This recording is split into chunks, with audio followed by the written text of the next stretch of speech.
The day a war begins and the day it ends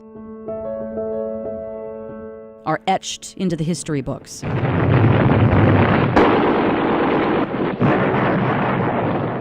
But it's the dates in between that stick with a soldier. 9 March 66 is mine. Jerry Meek was an Air Force major during Vietnam. 49 years since I was shot down. He can describe it as though it happened yesterday. I was thrown through the aircraft, stand between the seats, through a door behind the cockpit, all the way to the back of the airplane. The minutes after the crash still haunt him. I was shot from the jungle, never saw the person that shot me. I saw the muzzle blast. And I found myself on the ground, and I crawled backwards toward the airplane, and they grabbed me by the nape of the neck and pulled me back in. I was shot through the chest, and they were slowly killing us one by one. And they killed my pilot and the gunner that was injured in the same blast.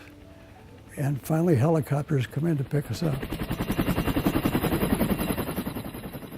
But 3 people were left behind.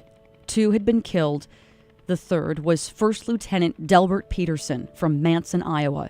Jerry had no idea if Delbert was dead or alive when they lifted off the ground. He was declared missing in action. His body was never recovered.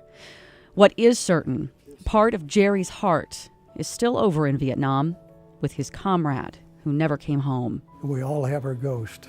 It's what drove Jerry to go back to Vietnam, volunteering for tour after tour of duty. I had to. It was a force. I'm a professional soldier, and I wanted to get even for one thing, and I did on my second tour.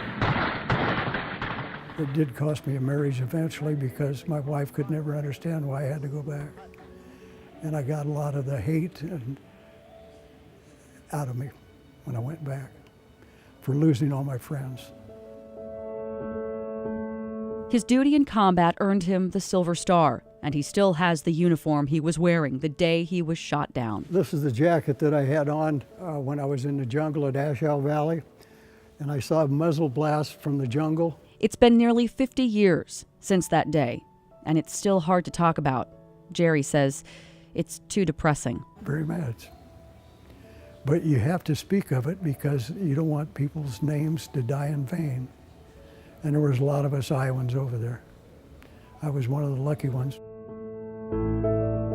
Lucky, but left with a lifetime of anniversaries that will never allow the wounds of war to fully heal.